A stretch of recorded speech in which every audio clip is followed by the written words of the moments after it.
All right, welcome back, Strike Team, to another extra episode of Strike Talk, powered by Strike Team Official. I want to introduce our special guest on here today, the legendary Charles, the Rockstar Rodriguez. You. That's me. Yes, sir. This man was a three-time amateur Muay Thai champion before going pro in record time. He is a current pro WBC champion, as well as a glory fighter with a pro record of 10-2. This man is a legend out here, especially in the Bay Area where I am. He is known all over the place. One of everyone's favorite fighters to watch, favorite fighters to talk to. The guy's unbelievably friendly. You walk up to this guy at you walk up to this guy at any kind of competition, and I'm telling you, he's the first person to say hello and greet every single person there, even though he is one of the fastest to reach the ranks he's reached, and he's very well known just due to his personality. If you've never heard of this guy has an amazing personality when it comes to the way he presents himself. He is definitely the life of every party and the life of every show. So welcome, Charles. There's so many nice things you said about me. Thank you. You're the That homie. was fantastic. Oh gosh. Oh man, yeah, that's my shit. That's what I love doing. And you come talk to me at any fight when we want to talk about fight stuff. Like, hey, come say what's up. Yeah. Guys. He's definitely one of the nicer guys to be out there doing it at this level. Actually, everyone's pretty chill, but he's just a very approachable. So The more chill you are, the more Muay Thai you are. So I'm just trying to outdo people in Muay Thai by being the most chill. I like it. It's key to good Muay Thai. Man, tell us a little bit, because I know that you had one of the quickest journeys from being just starting in Muay Thai to actually going pro at one of the highest levels. For those who are listening who don't know, Glory is one of probably the top 2 to 3 kickboxing organizations in the world. And this guy's fighting for them. On top of that, having the pro WBC belt for kickboxing. And I mean, guys, the normal boxing WBC belt, Mayweather got one of those. So you guys should understand the level of what this guy has achieved. When I had to go ahead and start looking at my life once I won that belt. I'm like, I think I have to start taking this shit seriously. Like, things are starting to get a little wild. But yeah, getting that WBC belt was definitely like a grounding moment. Like, well, guess that's what I'm doing now. It's crazy that you said it like you weren't serious before you won it. Like, hold on, you gotta break this down. Oh man, well, that's the thing is I was just in my own world the whole time. I would be so laser focused, fight to fight to fight, and just gathering fights that then once it comes time where these opportunities are ahead of me, I'm like, yo, wait, how did I get here? Okay. So like I was of course taking it seriously, but just that tunnel vision, you kind of lose track of, or I lost track of things that were just accumulating. And the next thing I know, I mean, and I had only gone pro for a year, and by the end of that year, I was fighting for the WBC title. I'm like, this is getting crazy. Okay, yeah, I definitely feel that. So you're just so tunnel vision, you don't even notice that you're getting the fame and who you are. So tell us, before I go into the whole pro career, tell me about how you started. I mean, you recently told me that you wrestled. I think, was that your first ever kind of martial art thing? My first martial art was wrestling in high school, yeah. And me and the captain of the wrestling team, Ronnie Tetsui Jr., he's the nephew of the legendary George Tetsui. And in my mind, I was just always kind of like, my metric for like a teacher or a mentor is the most badass uncle you could find. You could always trust the most badass uncle. And one of my best friend's uncle was a 6-time world champion in Muay Thai. I'm like, well, there's your mentor right there. Okay. Like, whatever I'm gonna do with my life is gonna involve this guy's hand on it. And that turned into a very fruitful Muay Thai career. Okay. So it literally led you, as you have your dog there, he's like, no, give me attention. She wants to fight. She knows when I'm talking about fight stuff. She wants to fight too. So you went from wrestling that introduced you to a boss uncle that led you into the Muay Thai world. And so how long were you wrestling before you switched your focus to Muay Thai? I wrestled throughout high school. I enjoyed it. It was a good outlet for me, a great way to stay in shape.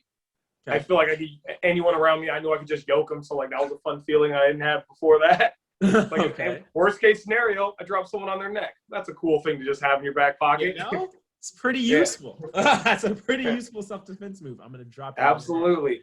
Yeah, say I had a love-hate relationship with wrestling though. I would go too hard. I've injured myself in a lot of different areas, just pushing myself harder. Or I'm a hyper competitive in my own mind, so I'd always just push myself, dislocate things. And I was like, I need to find a martial art that's a little more soothing, a little more flow to it. And I felt like Muay Thai was like a very pretty martial art. And like It is as brutal as it is pretty. I was just about to say, I believe statistically, not head damage, but bodily damage, Muay Thai is the worst. So it's funny that you went from wrestling, trying to find something where you injure yourself less, to Muay Thai, which I think I feel like it made sense when I thought about it. I was like, this is the way. Well, here's the thing. Wrestling, I was hurting myself. Muay Thai, I'm down to get someone else beat me up. Like, there we go. Me hurting myself, that's a terrible feeling. You feel silly. Yeah. Hurting yourself is silly, but if you lose in a fight or it's in a fight, there's at if least someone's honor, kicking pride. your ass, and I'm like, ow, from you though. So I was more comfortable. I like that better. I got you. Okay, so you wrestled in high school. That is it's interesting how many high-level competitive martial artists that grind in wrestling translates through everything. Oh, that pedigree is something else. You tell the difference in the athletes who have wrestled and have not, and like it's not even just the actual workout of wrestling, which is also like makes you a hyper athlete, but that just the mentality in any wrestling camp is just grueling, and you come out made of diamonds after that. That has always been my biggest regret as a martial artist, that I didn't have wrestling in high school, because I wish that was something I had taken advantage of. But so you have that right there, and then you moved over to Muay Thai. How long was it until you took your first? I mean, I know, when was your first smoker? And for those who don't know, when you're looking at competition, especially in the Muay Thai world out here in America, there's levels to it. It starts off at smoker, which is sort of you're going to someone's house, not a house. A house is in gym. You're going to somebody's gym, okay? And you usually hop in the ring with somebody. They may size you up by just looking at you. It could be a weight thing. You go in there, you throw hands, but there's usually not an official winner given. And then after that, there's PKBs, where they actually give and announce winners, and then you go into the amateur circuit. At some point, I would love to talk about smokers again, because that is a whole thing that I'm now realizing we're not going to have in the future. Yeah. That was a cool thing that we got to enjoy. Yeah, my smoker years, I think I came in the gym at the end of 2011. So I'm coming on my 10-year reunion. Hey, oh, okay. It's been a beautiful decade. Wild. Guys, do you recognize it's been 10 years since the first time you ever stepped into a Muay Thai? Or first time I stepped in that ring, I stepped into that gym, that was the November of 2011. By the spring of 2012, I was competing. I immediately started signing up for smokers. I had the whole narrative in my head when I first came in there. I was like, I'm not going to tell coach that I want to fight. That's too easy. He's probably heard it 100 times. Everyone comes in there like, hey, this, and that. No, what the coach wants to see is you come in there, you shut up, you listen, and you do work. And I was like, I want to communicate to him through my work ethic from whenever there is a competition that he just sees I'm always ready. And like, I was just there every day, every class, asking anyone who knew more than me in Muay Thai. I was bugging them, just like, hey, how do I do this? When I get hit with this? And I'm just soaking it up. And by the time a couple months came in, and it was smoker season, he was like, that guy's fighting. Okay. Yes. Mission accomplished. Dude, that's very, the way you went about doing that very much, it kind of is. You have that story where you come in, almost like the way you handle it, you didn't say anything to the coach, you let the coach come to you. That's kind of like the martial arts story that you read about. You know, that's what I was looking for. I was like, hey, I know the script, bro. I was like, all right, badass uncle, go there humble, show him, talk to him through work ethic. Like I know the manga. I know how this works. Yeah, exactly. Went through the movie script, the manga script, and made it happen. I like it. Mm-hmm. The whole time I'm narrating with Morgan Freeman's voice in my head. Charles showed them that day that he was ready for more.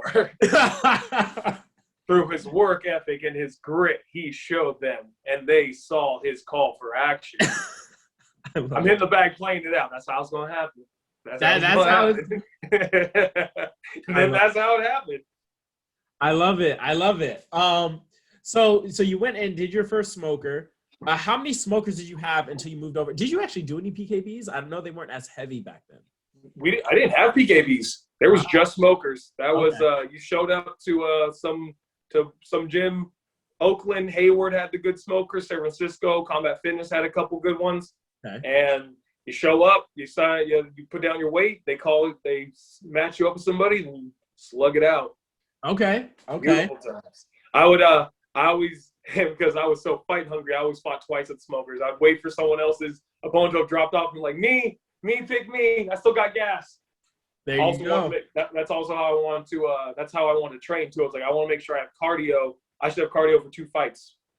I should have cardio for 6 rounds, for 8 rounds, whatever I need. Because I'm going to get this Muay Thai. Got you. And always make sure you have action. That's a great lesson for those who are training in the competitive sport right now. You're going into a competition where there's any possibility where you might be able to come in and be a fill-in. Prepare and train to be a fill-in, especially in those earlier days. Like, you're not pro yet. Amateurs and before smokers, PKBs, that's for experience. I know myself, I have more PKBs than I have smokers. I came in a little bit later than you did. But yeah. I know I have been a fill-in at least 3 or 4 times. That's the way to go, bro. Yeah. You got to be like, you have to understand what I tell people about Muay Thai. You got to be competitive with everything. You want more smokers than your competition. Yeah. Like that's one of the first things I tell people when they come train with me too. It's like, well, they're like, oh, I want to do this. I want to get this career. I want to become this champion. I'm like, no, you want smokers. That's what you want. You want PKBs. You want experience. And that's what you're hungry for first before you want the next step. Yeah. I want that kid who's hungry for a smoker. That's the kid I like training with. Got you. Okay. So yeah, you went through that. A lot of smokers. When was your first amateur? And how long did it take you to go from your first ever amateur fight to your first amateur title? Ooh, that's a good one. Let's see. So I did smokers for about a year. It was about a year and a half. So I did a year of smokers, and I was like, my smoker season. I got like, all right, got this experience in. Probably got around 10 smokers in because I went to 5 competitions and would fight twice each time. So I got about 10 smokers in a year, which was that's great. Insane. That was like I know how like awesome this, especially seeing like how frequent PKBs are now. Yeah, like you get your fights when you can. So yeah, I got to have 10 smokers, which I definitely think was like part of me able to excel really quickly in my career. And then from that point, I want to say it was 2013. So 2012, I'm smokers. 2013, oh yeah, I started looking for fights. We started shopping me around for amateur again, and wait for my coach to be like how many smokers am I gonna have to do before he says I get to make the jump? We hit 10. He goes, 10's enough. We're looking for your amateur fight. Okay. Beautiful moment again. Beautiful win. That ends up being. Oh, I have the whole fun chapter where I couldn't get a fight for hella long because I had made a name for myself throughout the smokers, and people were like, "Don't fight Charles Rodriguez. He's crazy." Okay. So that was a fun scene. Well, it was actually really, I got to feel really proud because me, my boy Ronnie Tatsui, and we had a couple of badasses on our team at the time, and we were all getting fights dodged from us. We're just like, whole team got the block scared. Whole team got the whole scene scared. That is a good feeling when someone's like, I don't want to fight that guy. He's scared. Like, nah, what team is he from? Nah. So that was a fun summer. Like, I was, of course, had a lot of disappointment during that time because I would get ready for a fight, and then dudes wouldn't show up. But then my guys would be like, "Hey, just think of it this way. They're scared of you." I'm like, "Oh, no. That's kind of cool." But yeah, I finally got to have my amateur debut with Muay Thai Global. My first opponent was Kiyoshi Carson. I defeated him by unanimous decision. Good fight though. That guy's awesome. He also ended up fighting Matt Baker later on, like going up a weight class to fight Matt Baker. He lost that fight too, but man, he's tough and crazy. Okay. Good dude for Muay Thai. Okay. And then how much after MTG? That first one. Yeah. And after MTG, then I started fighting for Bay Area Challenge with Jeff Juarez, which is now triumphant. So I already got to work. Oh wow. Okay. Yeah, exactly. So I was with the baby promotion of Triumphant as a little seedling, and then from that, I think I fought for him my second and third fight and he liked my work, and he was like, "Hey, I'm gonna get a guy out here from New Zealand. We're gonna put a belt on the line." From New Zealand? Yeah, dude, we got a cat from New Zealand to come down. Okay. Jaime Vanderqueech, God rest his soul. He died in an ATV accident like years after we fought. But he was the coolest guy in the world. Dragon Ball Z nerd. We were like doing Kamehameha poses in the ring and shit. It was awesome. That's great. Yes, but the fight, yes, the dude was like 6'4". We fought at 170 for the state title, for California West Coast title or whatever. Yeah, we had a 5-round. I got him by decision. Had a lot of good clinch exchanges with him. I was a little bit thicker than him, so I was able to break back a little bit, get some good sweeps in. Okay. Oh, he was being so tall and skinny legged. Leg kicks. Got a leg kick my way to my first championship. There we go. Okay, so you leg kicked your way in, got that first amateur belt. Went in, did that. Yeah, man. And then from there, I know you went pro. Like, guys, the reason I'm trying to go through his career and break this down is he went pro so quick. What year did you end up actually going pro? I went pro. It was late for me. I was in a rush. I was trying to get pro. I think I went pro in like 2016. That sounds right. Yeah, 2016 was like my last amateur fight. Where I actually got to fight a pro. Like it was some Vegas stuff. I got some dude from China got to fight. And so I got to, I got to have that. So once I had that experience, because like the thing that got in my way was I still couldn't get that many fights. Like I only had 10 fights. I was like, before I go pro, you got to rack up those amateur fights. You got to get as much ring time before you go pro. There's no going back. Yeah. And I think I'd only gotten like 10 or 11 fights in that amount of time. And so I had this one opportunity. It was like, you get to fight a pro as an amateur. I'm like, well, I'm going to go ahead and do that. Yeah, of course. You take that. You do that. Hey, man, rock. I know this story. Rock and roll on that shit. Yeah. So, so I ended up fighting that dude. I won, unanimous decision. From that point, I got to go pro. And I went pro with Jeff Juarez. Hold on. We're good? Sure. Sorry, my camera was pinging me, and I had to exit out of Facebook. You're good. All right. So So your question, and what was it? Like 5-6 years I was in the amateur circuit. 5 years, yeah. And then I got to go pro, and then from going pro, I went pro. That first fight was in February. By November, I was fighting for the WBC title. I think I was 4.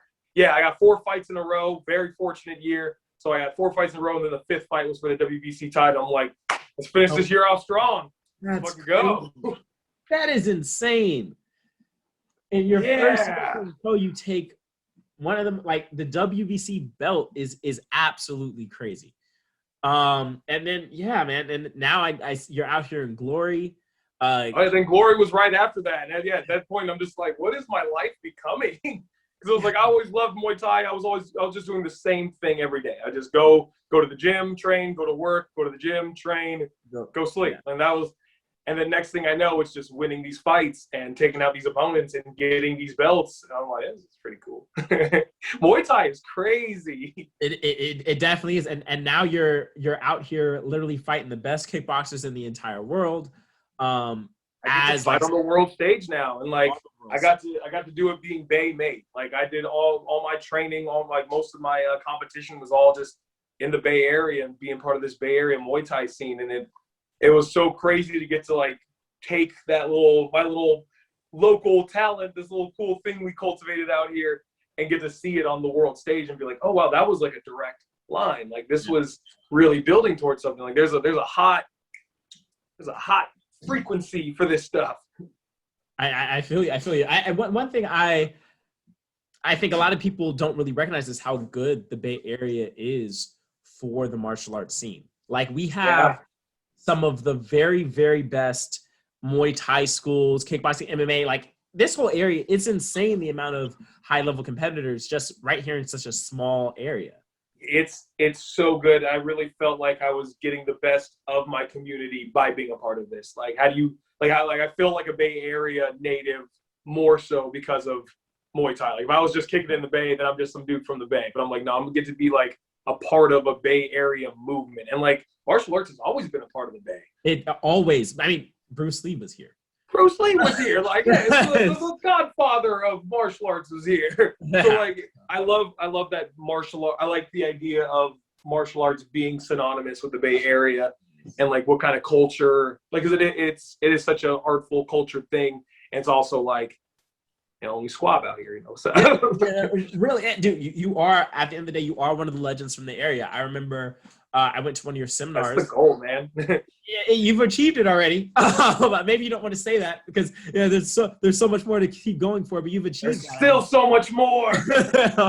I remember when I went out to your seminar, I remember they introduced you as like you were with Eddie Abasolo, one of my coaches now, one of the other legends of the Bay, and you guys were pretty I'm much such an Eddie Abasolo fan. Please keep going. I remember they were they said these two guys have kind of made it to where all these martial artists in these areas are trying to go. We're all trying to get to be able to pull off what you have already been able to do so well. And you are kind of one of the current staples. Like I no doubt, 20 years from now when you're retired from fighting and whatnot, like when we go back at big time fighters that have come out of here, your name will be one of those that is mentioned. So that is huge. And I mean, I just want to go to that. That's huge. One of the reasons, outside the fact that you were able to make it to such a high level so quickly, which by itself is amazing. Like most people, it takes way longer to be able to reach these high levels.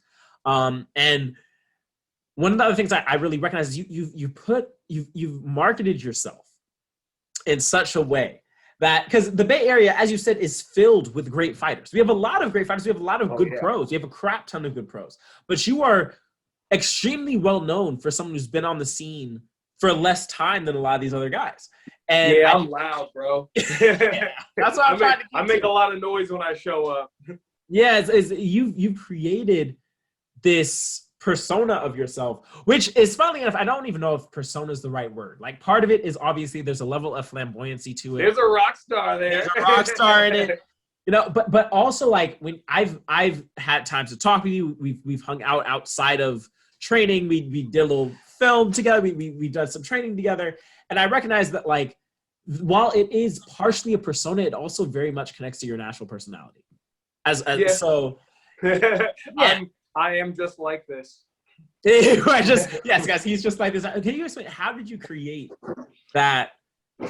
What part of that was, like, did you think about it? Did you sit in your room and be like, I'm going to be doing this. I'm going to be this guy. Like, how did it come about? I have a natural comfort in my existence and in my pursuits.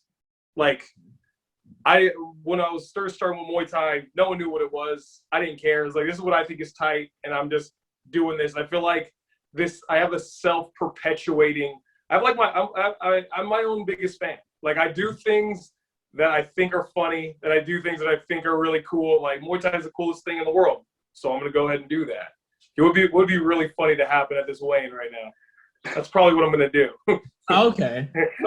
And like, that just, it's basically my choice making is what you experience. I just go, this is what I want to do, and I kind of trust my instincts with those things. Okay. And I just rock star. They're like, sure, it would be really funny, a fighter coming out to a Celine Dion song. That's what I'm gonna do. There it is. That's all it is. Like, yeah. Okay. So, well, that's my best idea today. That's what I'm gonna do. You come out total lack of filter. You just do what you feel is funny. And one of the other things I like to say, lack of filter, but also your ideal of funny is it's very universal to not just a fighter, but normal people. Because one thing, a lot of people, I mean, you've hinted at it a few times here, but one thing that you think is synonymous with the Bay often, there's a lot of love for, like, manga and nerd stuff, like martial arts. Nerd culture is so dope out here. Yeah, it's huge. It's great. And I think you have brought that in to what you do in such a way where it's like, also like, it's not just like the hardcore fighter, what this hardcore dude might find funny is different from like what I think a casual fan would really enjoy watching you a lot more than they would somebody else who doesn't have that same kind of person. I'm a big character. Yeah. I think, yeah, man, I really like the things I like. You know, and that's the thing. Like, I find out, like, pretty much everyone like if people are honest, they usually like really liked anime, and like Yep. it's like I really like anime too. Wear these anime shorts to this fight. There we go. Yes, I'm very confident this is cool. Trust me. we've seen you in the DBZ outfits. We see you in the anime stuff. I've seen some of your Bleach clip that you put. Hey, that was fun. It was hilarious. I'm Love gonna have doing to that. insert some clips into this if you're okay with that later. Oh on. hell yeah! Yeah, Whoa. we're gonna have to pop in some of his anime clips right here. Pause. All right, now we're back. That's where they're gonna go. They're gonna go right there at that Good pause. show. But You know, yeah. I think to answer one of your questions, like how, or one of the ways I stay so excited when I stay such a big character is I'm a fan at the end of the day. I'm a fan of so many things, and I just wear my fandom out. Like becoming good at Muay Thai was basically me nerding over Muay Thai way too hard. Like it was me idol worshiping my coach. Just like he's got 270 knockouts. I'm gonna listen to every word he says, and like every time he explains something, I'm gonna really pay attention. I'm gonna make sure he has his coffee in the morning. Like if you like really pursue the things that you're like passionate about, and then just follow your nerd instinct, man. That's all I'm. Follow your nerd instinct. If you want to know my math, I just followed my nerd instinct. I was like, what's the coolest karate I can learn? I'm learning Muay Thai karate. There we go. There you go. Like I'm gonna learn it from that guy. I'm gonna do it this way, and this is gonna be cool. This is gonna be a cool story that I get to enjoy. And next thing you know, I'm living in a cool story that I thought up, and I get to just be stoked about it all the time. You know what's funny? That actually reminds me of an interview of how Israel Adesanya also kind of wrote his story in his head. Man, black dudes are crazy. These freaking black dudes in their animes taking it too seriously. We're on the world stage beating up people, doing hand signs and stuff now. I love the future. People don't really understand how anime is connected into black culture. People don't get it. It's so hip hop, bro. It's so hip hop. It is, dude. It's so, I love that about 2021 and our present day of like how the culture has accepted anime and like how a black culture has gotten so loud about it. Yes, we have our own nickname for Kung Fu. We call it the arts. The arts. The arts. Yes, I'm a student of the arts. Yes, That's what's up. Oh, don't mess with him. He's doing the arts. It's so deep. Yeah, man. And I mean, your journey, like I said, super fast. You have a persona. Oh, one of the stories I remember, one of my absolute favorites, okay, was when you came. And because you're always in an outfit, you're always dressed to impress or like inspire in some way. Whenever you come to a fight, I am a living exclamation mark. Every time, it's either it's a dope outfit in general, but you came and you, sir, we took the pro fighter, okay, and he decided to be a ring man Yes. in a Speedo, holding up the ring signs for one of the amateur fights. And I had the stash so I could let them know that I really was the baddest bitch. Like, yes, I'm actually royalty. Don't get it twisted. Like, I'm not just some ring boy, all right? No. I'm a ring royalty. Yes. No, that was actually, like I said, like live your best story, live your funny story. I was like, why do the girls got to have ring girls? Like, don't they want like buff slabs of men? Yes. Ring boy. I should do that. That should be a thing. It'd be funny. And then that was just, I think I like when I first started fighting, I like hit up some promoters actually about it, but they weren't feeling me. I didn't have no pull back then. But now, beautifully enough, I had, was it Jasmine Wu? Yes. Muay Thai champion. Yes. She hit me up because she said, I want a ring boy and you'd be the perfect guy for it. And I'm just like, I've just been putting out the right ring boy energy into this Muay Thai world that this aspiring warrior thought of what she deserves, a ring man. And she was like, and I know who to go for. And that thread just came right to me. It was beautiful. Congrats to that champion, Jasmine, who I got to be ringside watching her do her thing and win her belt. Oh, that was magnificent. Cool. Jasmine's really cool. Yeah, dude, I just remember walking in. I'm like, is that Charles? that was exactly my face. I was like, I looked at I don't remember who it was next to me. I looked at someone next to me. We both knew. I'm like, bruh, is that Charles? And Yo, when I got up the first time and started hitting the loop, I was looking at people dead in their faces to see that same look of this right here. Like, bro, what is happening? And I'm just like, yes, this is why I do it. Oh man. Almost Dude, like that was really good. Get out of here. Shoo. Gotta get the dog out. Get me on the tuchus, crazy lady.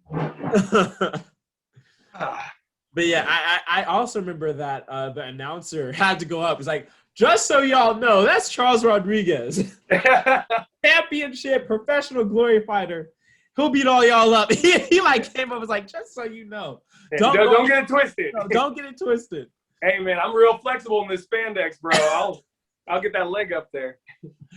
Oh man, that was great. I think I might have, if I had pictures of that on my phone, I'm gonna post that too. If you have some, I know you got some pictures somewhere. I got you. Thank you. Yeah, we got to let the people know what I'm talking about when I say this man's a character.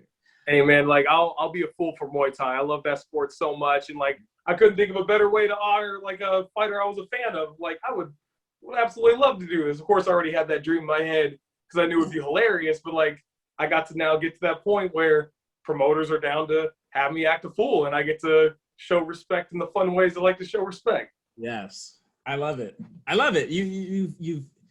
You definitely made a name for yourself out here as both a legitimate fighter, but also like a really good personality. Yeah, it's been solid. So I mean, again, thank you, bro. Thank you. Yeah, I'm excited. Do you know when your next fight might be, by any chance? We're looking for the summer. I'm back in the gym. I'm fully vaccinated, so I get to get back in my regular rotation. I get spar with whoever. I get to hold pads, hit pads. I'm back. You are more than welcome to come by with us. You know, we're always yeah. Oh yeah, I'm on my way. Yeah, we're always super down. Come down Saturday mornings, man. We're getting it in. I know Eddie would love it. Yeah, we've talked. I let him know. Like once I'm all good to go, I'm straight. Yeah, man. Yeah. So I mean, as we go into this, as we talked about all this, one thing I always like to hit you. I mean, Muay Thai. Let me be clear to everybody on here. Muay Thai is a traditional martial art. I often focus on like traditional, and a lot of people hear traditional and they think karate, taekwondo, which is hilarious as you actually think about it. Karate got big in the 1900s. Muay Thai is older. But yeah, it is. If you really think about it, Muay Thai is more traditional than karate if we're looking at age. But I think like, guys, Muay Thai is a traditional system. I just want to make that very, very clear. But overall, on this channel, we're going to talk about martial arts in general. I focus it on that kind of what people see as traditional. But I will bring on fighters like yourself. I'm very much into that scene, the MMA side and everything as well. But do you have any, because I remember you invited me over to show you some kata, which, by the way, I should be dropping that video because I paused because of a bunch of personal stuff going on. With the videos, but I'm restarting it now, and I'm actually gonna probably drop that video probably when we're done with this call. Nice. But do you have any because you invited me over to do some karate stuff and go over some what kind of people see as traditional karate, that kind of stuff. Do you have any history training that kind of styles at all? Nope. That's why I got a whole spectrum that I get to expand on now. Ah, okay. You're my new frontier. Yes, we'll get you. So that a lot of I showed him, for those who don't know, you'll guys see the video, some clinch applications out of the karate stuff, which is actually very similar to Muay Thai. It's actually very interesting. A lot of the stuff in karate, you already know how to do it all. You just may not know how it connects to the kata, but you know all the actual techniques already. Yeah. So yeah, man, that's great. That's a lot. I mean, that's all the main stuff I originally wanted to really break down and have a conversation with you about. Mm-hmm. Are there any up and coming things in the Muay Thai world, worldwide, that you're interested in, that you're excited to see? Well, honestly, we were talking about the smokers before. I'm really excited about PKBs coming back now that quarantine's over and everything, because I feel like just naturally everyone had that time to sit and reflect. People got time to dream and miss things. think we're gonna have a fun surge of Yes. some Muay Thai practitioners over the over quarantine. There was the two that went on in Reno, and both times I went, I saw a lot of new faces, and I've seen new gyms that are becoming, very competitive. Yeah, exactly. I'm seeing a lot of new teams showing up, and like just I'm loving the growth that came from this break, and with PKB specifically, because smokers back in the day, I mean, I miss them, but they were rough. Like I seen people get knocked out smokers all the time. Okay. I was part of it, and like that was and the smokers was basically a mechanism for people who were like just going to fight. Like you went to a smoker to stay warm, to get ready for war, but now we got PKBs. I feel like it's a completely different tone, or this is so people can try it out. People get to be like the no knockout rule is always encouraged. The amount of gear they put on, the way it's held is like, I miss the rough days for sure, but I do like the opportunity of having PKBs where it is so inclusive, and we could get so much more people doing Muay Thai. And like at the end of the day, that's what it's about. I feel like Muay Thai is just that awesome for people, and that awesome for culture and community and like family and just all the good stuff that comes from it. You get to wear flower shirts, flowers in your hair, you get to be beautiful. It's awesome. So like if PKBs means getting people to more people could do Muay Thai, I'm excited for that prospect. Yeah, no, that definitely. I think the same thing. I think PKBs allow a lot of people who would maybe be a little too afraid of the old school smokers to actually give it a shot and find out they may love it. And it could actually increase I don't think it's going to do any negative. It probably increase the amount of people coming in, probably extend some fight life as well. If you got a couple knockouts in a smoker, there's only so many that you can take. You know what I mean? You're done doing Muay Thai. You get knocked out of a smoker. Yeah, you're gonna be. Yeah, I don't know if I want to do this again. I'm gonna be honest, man. My first smoker ever, I got stopped. Oof, it happens, man. Dude, I froze my first ever smoker. I threw 2 punches the entire fight in 2 rounds. I threw 2 punches. Yeah, see, things happen. But again, that's a good use of a smoker, though. It's like that's the other thing. You need to have those smokers to break the seal. Yeah. So like to get the filtering of nerves and everything out of it, because I would have never known. I would have gone in thinking I was like, I got this. I go in, hop into an amateur, and I'm just like, why aren't they moving? The nerves are definitely a thing. People underestimate it. Yeah, you definitely got to take account for the adrenaline. For now, you have eyes on you. Your coach is now a scary distance away from you. Can't hold your hand right now. Yeah. Well, question on that, because you went through it so fast and you did it with such a flair. How do the adrenaline and the nerves? Do you feel? I wonder if you feel like. I mean, obviously not the way I did. You didn't freeze, but the way like when you go into the fight, are you nervous? Are you excited? What are the emotions like when you're going in, especially with? Oh man, I try to feel every feeling I can before it happens. I don't like to obstruct my energy. So like if you're nervous, be nervous right now. Get it out. Purge. I try to purge everything. And from that point, I just try to go to blankness. Okay. So by the time I'm in there, I just surrendered. But it turns out I was just surrendering to my own craziness, because I would just go berserk during that point. But my method was serene, purge, one awareness, and then I'll blackout just. But it's your blackout has good technique, and you're out there. Oh yeah, I taught him well. Yeah. So yeah. You say I taught him well? Yeah. You taught out your blackout. Can we go into this? Because I'm aware of this, but I haven't had a conversation with you about it. You've seen the switch up. I know there's a switch up, because like guys, you gotta say like right now, you're so nice, but I know in the ring you're not this person. But I also recognize like just whip out my hollow mask. People will call you different names. I call you Charles. Some people will call you Chuck. And I hear you have like a different personality type thing. I have so many. I am a huge persona, so there's fragments to spare. Okay. So yeah, there's a whole. Well, that's kind of one of the things that attracted me to martial arts. Is like I gotta be able to compartmentalize this Muay Thai monster that lives inside me. Okay. So sort of using martial arts to tame the demon. I had to learn to tame the demon. if I could bring it to anime like I'll always like to. I'm learning how to master Dragon of the Darkness Flame like Hiei. That okay. I'm Okay. trying not. I'm getting to because like I said with wrestling, I would work out to the point where I hurt myself. You use that dragon too much, it Hey, you costs. start hurting yourself. Yeah, you start top. So I'm trying to make it to the point where I could use that dragon, but not have it envelop me. And I'm getting better at it. This was a good year for me taming that monster. Okay. Well, yeah, that is an interesting connection. I know a lot of guys who fight for a good number, at least probably around 50%. I don't know for sure. I didn't do any stats, but like probably around 50%. Fighting is about taming something inside that's like this part of you like that has this aggressive undertone. But like that being said, you're such a nice guy in any normal situation. Like outside of the fact that you look like you are twice the size of Captain America. If y'all haven't seen this man, he's buff as hell. But outside of that, you don't actually like when you talk to you don't seem like you'd be somebody who could like hurt somebody. Oh yeah. Yeah. This one doesn't. Yeah.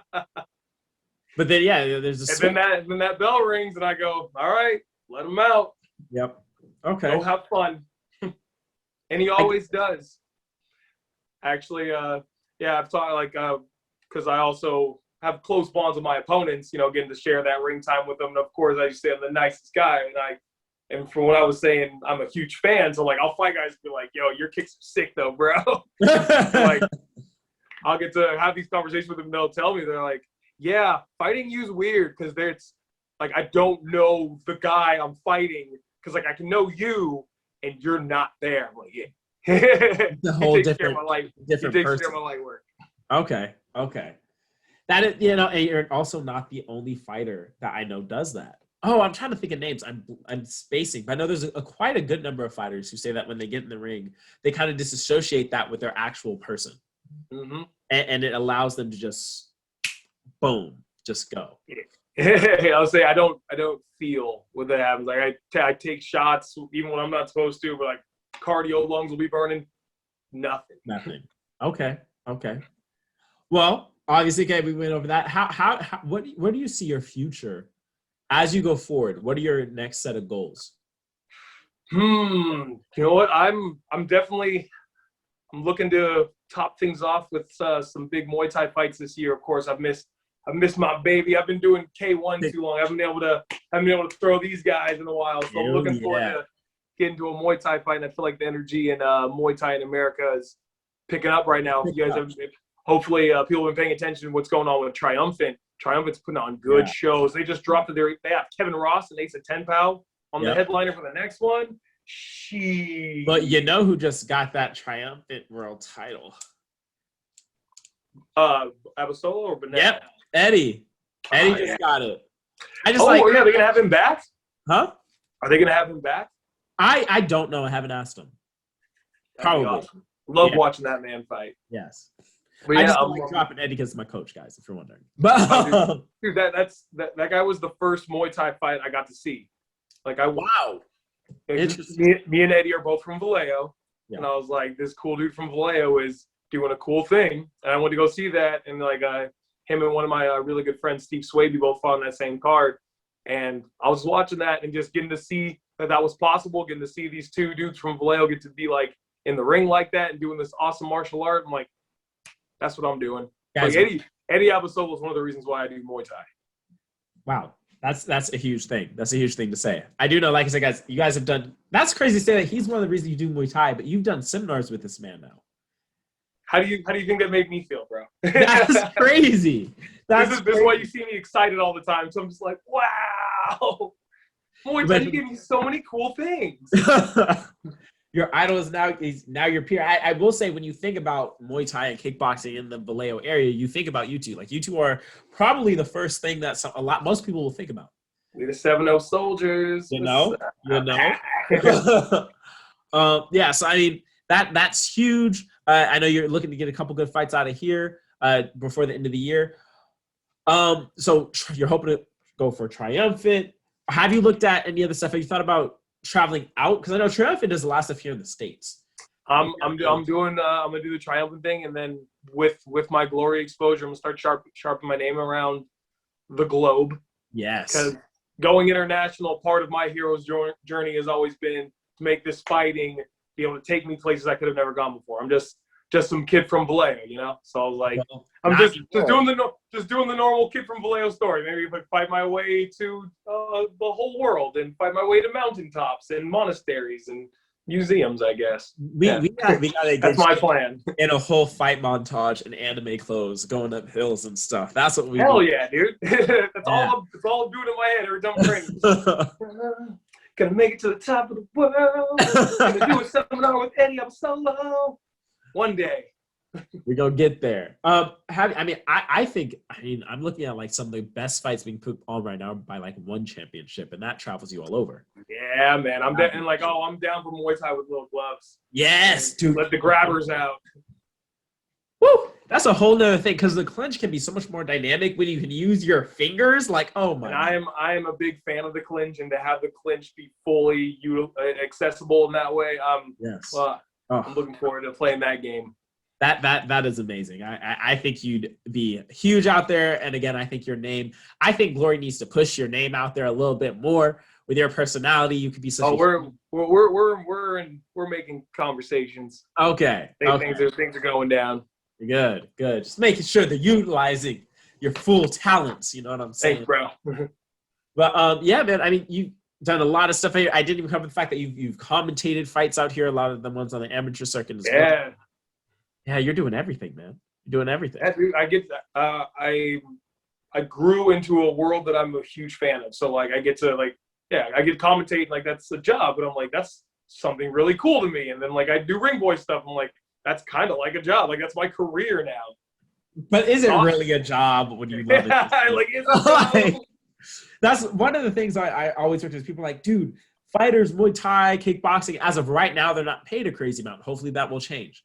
But they're not paid a crazy amount. People are like, dude, are you getting paid enough to do this? I'm like, do you not understand I do this for free? Like, I don't need money. Right? This is so rewarding by itself. That's the thing. I got to do this so long as an amateur, as a smoker fighter, and even like at the beginning as a pro. I wasn't making any money, and I just love this world. But like I loved it so much for so long, and like I learned it and studied it so passionately. Now I'm getting rewarded for being in a world that I was just fanboying over. Yes. I'm like, I'm happy I did that. Good job, man. You're killing it. You're killing it. Dude, I would not be surprised that with the right promotion pushing you a little bit as well, and with the right, you're already on the right track with your presence online, that if you do it properly, I would not be surprised whatsoever if like at some point you end up in movies. Like that's I'll play that card. Yeah. We'll make that happen. Yeah. Because it's there. Your personality's there for it. Your attitude's there for it. I believe you can generate that right kind of fan base. So I'm really excited to see if that's where you end up going. Because in my head, I see you in movies. And like I'll keep playing with sports entertainment. That seems to be where my little niche is. Your niche is, yeah. I see it, man. And do you think, because I know now you teach out in combat fitness, do you see yourself ever, and obviously this is way long down the line, having a gym of your own?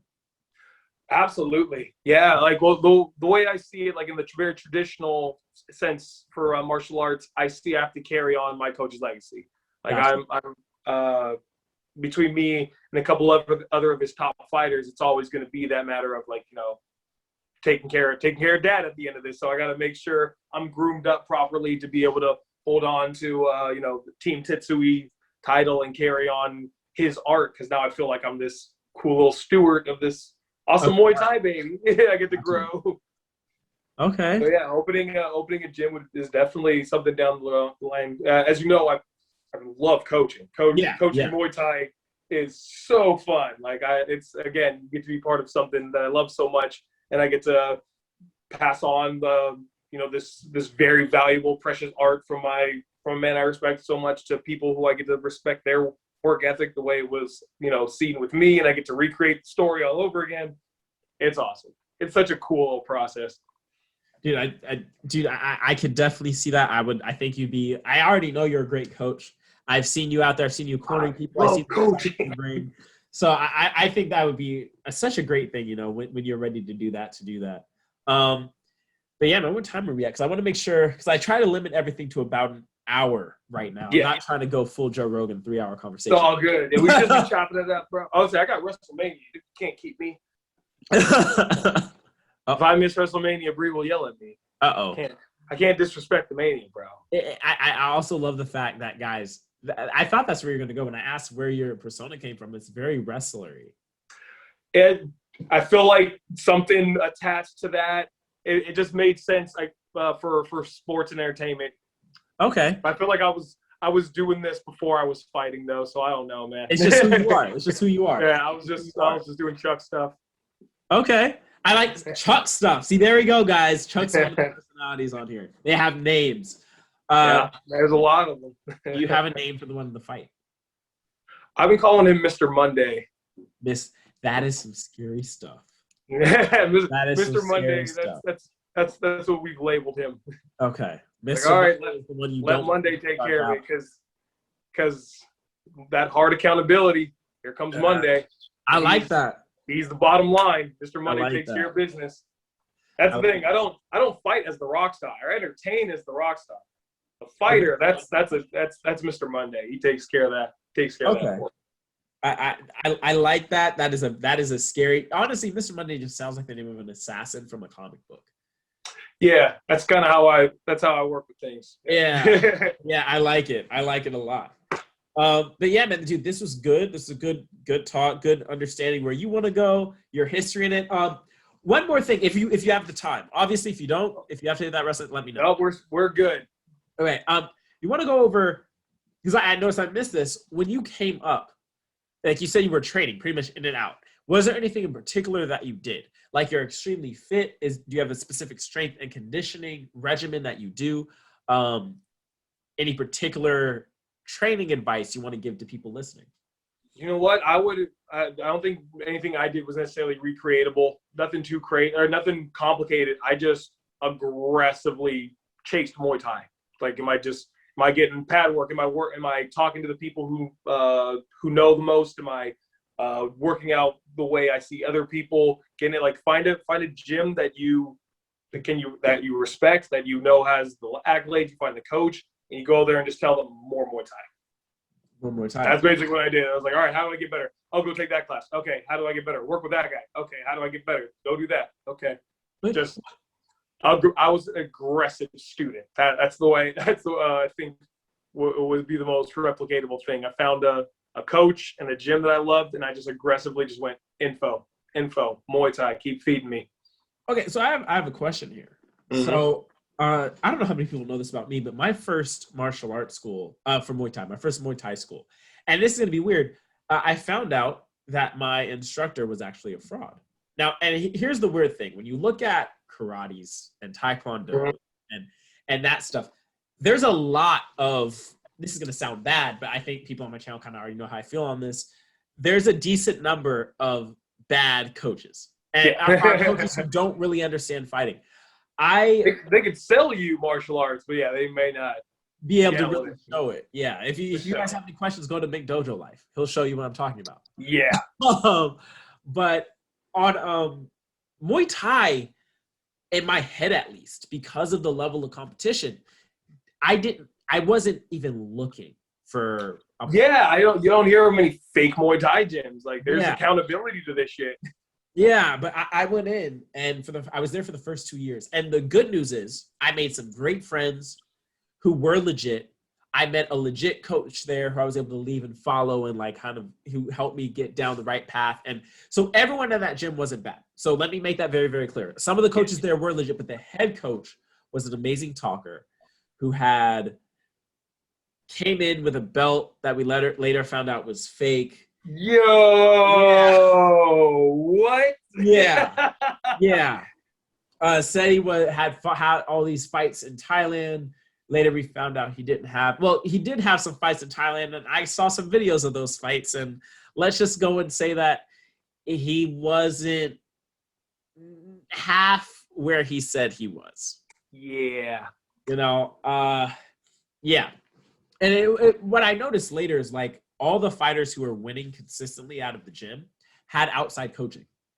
And I think like this is gonna be funny for you. One of the winners, one of the guys who was winning consistently, and I'm purposely not using names because I don't want to like necessarily bash, but one of the fighters who was winning the most, who was honestly the claim to fame that he would always yell for, like saying he was good at what he did, his uncle, or it might have been older cousin. I think it was uncle. Was a actual legitimate professional champ back in the day. And that was his real coach. So that's how talk just gets around. That's how, yeah. When talk is bigger than the walk. Yeah, that's what And so we go in thinking, oh, well, he has this guy, so we know he must be good, even though everyone else is losing, and that guy's getting help from his uncle. So the reason I'm bringing this up is how do you pick a good Muay Thai school? Because obviously, man, I guess it depends on where you're at. The Bay Area, we're lucky. We got proper lineage from the Fairtex that first started in SF and everything. So, man, you gotta check their resume. Check the resume. Make sure the resume is up to snub with what you're after. Like, because I had this big trajectory, I had to make sure I had, a structure that I felt like could carry that. So like I went to a very strong foundation, but like if you're just looking to do a smoker, like you go ahead and just learn the Muay Thai. Also, YouTube's ridiculous now. Like YouTube is actually really good. All of a sudden. I remember at the beginning, like we used to make fun like, this guy probably learned off YouTube. And I was like, oh, you can learn on YouTube. Yeah. Like, if you're just hungry for Muay Thai, then you'll find the right people. There's a lot of good channels. I would say I like YouTube as an extra. I don't know if it's necessarily the best place to find your basics. You need somebody there to like tell you do your absolutely spot. But like if you have some skills, dude, you can learn some fancy stuff off there if you already have some cool stuff off YouTube. Yeah. People are genuinely people are making businesses off it now because like their content is worth it. And if the content's like payable worth it might be worth checking out. Yeah, definitely. So obviously just go in, check resumes. Tell them where you're at. If you are out here in the San Francisco Bay Area, obviously I said at Combat Fitness, but come down to Combat Fitness in Concord. That's where I'm hanging out, teaching people. Like we're hopefully going to be teaching in a couple other places between seminars and just doing guest appearances. Now that quarantine's over, I'm trying to just be at every gym now. I miss the Muay Thai world so much. I'm just gonna go hug everybody. Just gonna go clinch around the coast. If you have a chance to go to one of this guy's seminars, guys, please do. Outside of having knowledge that he can give you guys, he is a very friendly guy, great instructor, someone who you would just enjoy being able to hang out with. So I definitely encourage you to do so. I love just hanging out and talking about Muay Thai, man. Yeah, that's the life, man. That's what we're trying to do. I'm excited for what you do next. Let me know when your next fight is up. I will blast it and try and get extra promotion out there, man. Again, as we talk about people who have how Eddie inspired you, we actually started, you started maybe, the first time I ever took a Muay Thai class might have been 2011, but I didn't get serious until like 2013, 2014-ish. Mm-hmm. But that being said, I took years. Like I was flinchy. Like I said, couldn't even throw a couple punches that first few times. And I was always looking, man, I'm going to get older. It's taking me so hard to get over just like fear, which is a huge issue for me and things like that. And I remember whenever you talk about how Eddie inspired you, whenever I look at the ability to actually grow, especially once I stopped being afraid in the ring and I started being actually able to do what I'm doing, I always looked at how can you grow? Is there room for growth to be able to hit high levels? And I always think back to actually your story. About somebody who came in with the right focus, right dedication, and smash high levels in 5 years. And when people come to the gym and they're older and they're like, is it too late for me? The two people who I always bring up the stories of starting a bit later but making it to the high levels are you and Kevin Ross. Because that's right. Yeah. So you both started later and now you're like Kevin Ross. For those who, if you don't know this, you should know this. Kevin Ross is possibly, how do I even explain his contribution? He's the Captain America of Muay Thai. Yes, he's the Captain. Muay Thai's American Nak Muay. Yes, number one Muay Thai. He is America's American Muay Thai. Yeah, And so I always connect to you and him actually as an understanding that it's never That's too awesome. Yeah. So I that's a good company to have. Yeah, it is. That is good company. That is good company. You're up there with him. With you, dude. You guys are huge inspirations to me. I appreciate it. As I continue on my journey, trying to go pro myself at some point. I remember. I'm gonna get there. I'm gonna get there. All right. Don't worry about that. I will get there. So. Good show. Yes, sir. But yeah, I appreciate you coming on. I just want to say thank you. And I hope everybody enjoyed this. If anyone has any questions they want to ask about this, maybe some questions you guys want to shoot out to Charles or whatever, I might do a question answer. Put it in the comments, okay, down below. I appreciate you guys. And Charles, thank you very much, man. Bro, thank you so much for having me. This is friggin' awesome. You got to do this again. Dude, shout out your social medias before you hop on. Yeah. I'm on Instagram. Yes. What is it? Oh, yeah. Hold on. My handle right now? Hella Rockstar-ish? It is. Give me 1 second. Let me find you. I want to say it's hella Rockstar-ish. It is. It is hella Rockstar-ish. I love it so much. Hella Rockstar-ish on Instagram. I like that it's hella and also ish. So it's a lot, but also like hella Rockstar-ish. Yeah.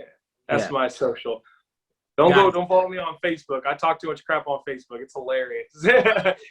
Just follow the IG for fight stuff and for being a sports entertainer guy. Yes, go follow him on IG.